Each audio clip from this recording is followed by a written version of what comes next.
Hey everybody, Brian here from quantlabs.net. Just wanted to show you our newest report, the U.S.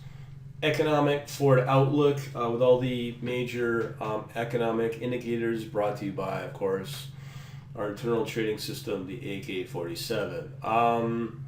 So let's get on to what we're going to show. Now, the interesting thing about these reports or charts, you'll see the typical business cycle. It's not exact.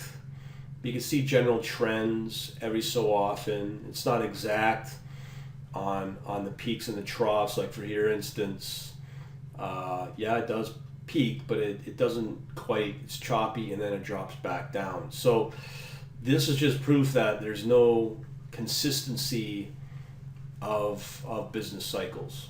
You can probably forecast trend, but not exactly when and how far and deep. Here's the unemployment. Now notice since they've been tracking it since 67, it's been the highest just recently in the last 6 years, in 2008 of course. Now, let me just see, I think I've skipped a report here. Okay, so we've done the unemployment. Now, here's the interesting one. This is now in September, but check this out. I think this is probably August. I did verify this. This number is massive. Now, why does the number of the manufacturer just skyrocket like that for 1 month and then just sort of normalize for September? I'm just boggled by that. That's bizarre. Also, money supply, of course, is a steady increase as the government's just pretty well been pumping money into the markets. Again, typical business cycles, durable good industries. That's kind of predictable, a little better. Consumer sentiment from University of Michigan. So we have been in the doldrums for, I'm going to estimate this is probably early 80s. And just suddenly jumped up.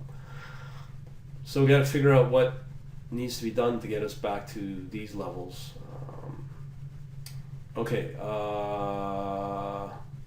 the inventories against durable goods been dropping, sorta. Unemployment rate, it's skyrocketed, but here we are here, almost close to what I guess it would be. 6 seems to be the average. This one here's the production. It's been going up, a little bit of a drop, so that's not bad. And that's the entire economic outlook. Like I said, you can see the cycles here in the ratio, and this one's kind of consistent with the business and the consumer durables. So essentially at the end of the report here, I'll be needing to put in some logic to handpick which sectors are the best ones to play in terms of the markets, what industries basically, and go from there. But at least you get the idea of how these American reports will be useful as picking out proper stock pairs and add them to a watch list once they pass all our risk parameters. Talk to you later.